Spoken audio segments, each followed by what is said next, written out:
You're tuned to Planet Vero Radio. I am Cindy Schwartz, and this is Patient Partners. We are broadcast on iHeart, and we are also podcast on Spreaker. Jeannie Roller's on Skype with me from Indiana, and we're talking today about recording doctor's visits, recording your exams in the doctor's office, and different kind of recordings, and what's the legality of all of it. We're not lawyers, we're not doctors.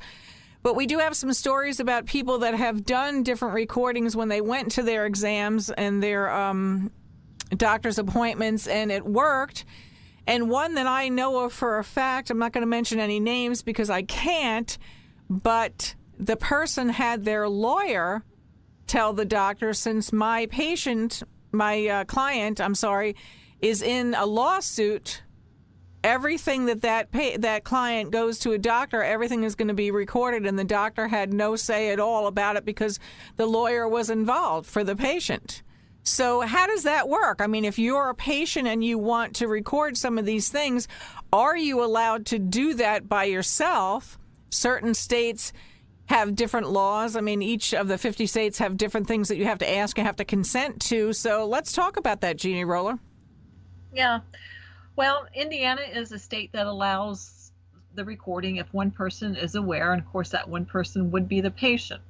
However, many doctors' offices have up notices that there can be no recordings, either audio or video.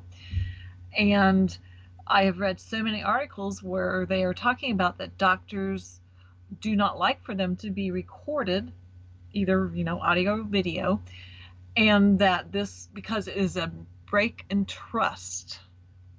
I mean, really? A break in trust?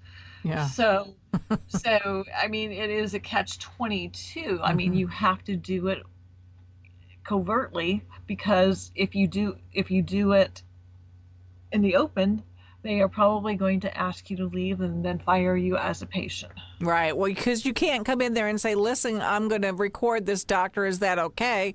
Then that's it. It's out in the open.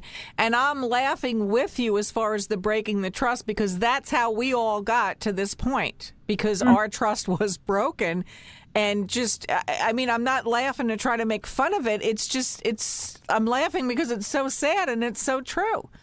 That's why we've gotten to this point and started asking all these questions, because what do we do? The trust has been broken.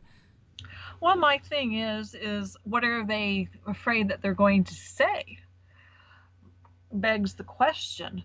I mean, if you are talking to someone, hopefully you're telling the truth. And so whatever you say, that you can stand behind it. Are they telling patients things that they are not willing to stand behind? Is that the issue? Mm-hmm. Yeah, I mean, that's a good question, because, right, there you go with the trust. So what do? We believe everything that the doctors say. We've had how many people on this podcast say that's not what happened. When I went and talked with the doctor, none of this stuff was told to me in the informed consent session, or if there even was one. Back to that again. And then when I got to the actual procedure, the actual surgery in the OR, in the pre-op and all that stuff, they were doing all these things to me that I would never have consented to. So why go back to that? Didn't that doctor say these things to the person up front? Yes. Well, and on the flip side, they believe that if they want to record you for their purposes, that you must agree. So, I mean, but they are not willing for you to record them. It's just the double standard, just slapping you on both sides of the face, right? So you're talking about the informed consent paperwork, which usually there is some kind of entity on that says, yes, you are agreeing to be videotaped, audio taped, whatever it is.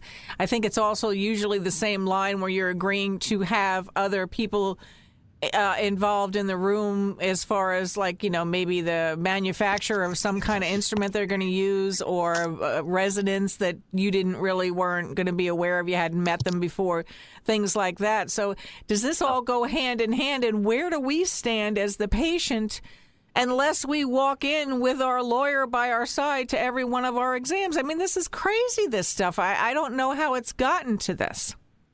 Well, and it's not only that. And I've been in doctor's offices where it says that the patient is not allowed to have any kind of recording device, but it has a sign up saying that you may be recorded, that they may be recording you. I don't get it. But we've talked about so many things that it is a catch-22, and the same rules don't apply across the board. I do have to say, being the devil's advocate, that people in a profession, because that's certainly what the medical field is, highly trained people, you do get kind of liberties that go along with that profession. And that's any profession that you're in. You know, whether it's journalism, you know, you're a truck driver as a profession, waitressing as a profession, those kind of things. I mean, they're not all on the same level, but you do get certain liberties. But where does that leave us as the patient when everything is not being disclosed, because it isn't? And I don't want to use the word lie, because that's not a good word, but everything is not being disclosed. So how do we really know what to do to protect ourselves? Well, I don't think they have the liberty to exclude me from using my basic human rights and my basic rights as a citizen. That's where that would end. And if I need something recorded, I need it recorded. Oftentimes, people in a doctor's appointment, they don't remember what's being said. If you have your trusted person in there, they are not considered a unbiased witness. So, I mean, the recordings really need to be done by the patient, so the patient has a way of protecting themselves or a way of going back and saying, what did the doctor say? Let me see. Mm-hmm.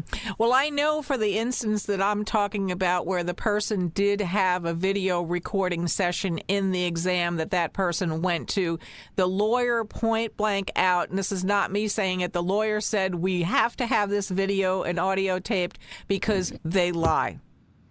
Right. That's what that lawyer said. And I was like, really? And he's like, we know that. We know that this is going to happen, especially in an accident case and especially in so-and-so. And again, this is a lawyer saying that. So we kind of have seen that stuff ourselves. We don't want to use those words maybe, but, you know, it's not really all wrong. It's not inaccurate. Well, and the other side to that is I've read some research that in a study, they videotaped an office visit of so many patients, and then they went back and compared what was written in the MRs, the medical records, versus what was said on the tape, and they found many, many differences. So, I mean, there is a reason for a patient to have a record, because the MRs do not always reflect a true encounter. Yeah, you have no argument from me. And when I heard that from that lawyer, I was like, wow, so they know this stuff happens. So, I mean, again, it's not things that we're making up. We've seen this stuff happen. To me, it happened. I know it happened to you, Jeannie, and to your family. We've had so many other people talk with us, too, that it happened to them. So it's out there. Again, why did a lot of states put that pelvic exam informed consent as a different paperwork? Because they knew this stuff was being happened. People were being sexually exploited, assaulted, whatever you want to label that. So it does happen. It does. It does in Indiana. Indiana does not have anything to prevent it from happening at this point.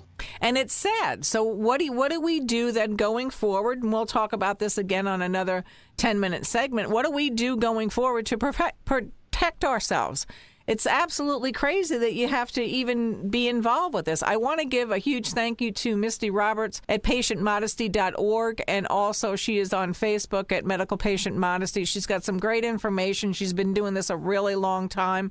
You and I both met her, Jeannie, through heinous acts that happened to us, atrocities in the medical community when we went in for dire surgery that we thought that we needed. I mean, and that's how we came about doing all this stuff. And a lot of times that's what happens. When you're harmed yourself, you don't want to see it happen to somebody else, and you want to try to find some answers. And we've come up across so many brick walls, and we've talked to so many other people that have come along against brick walls that things just don't change. So that's why we do these 10-minute segments, to try to get some answers out there and try to address some of the things and maybe change it a little bit different. Jeannie, you are on Twitter at Rights4Patients with the numeral 4, and I want to say thank you, listeners, and please stay tuned to Planet Vero Radio.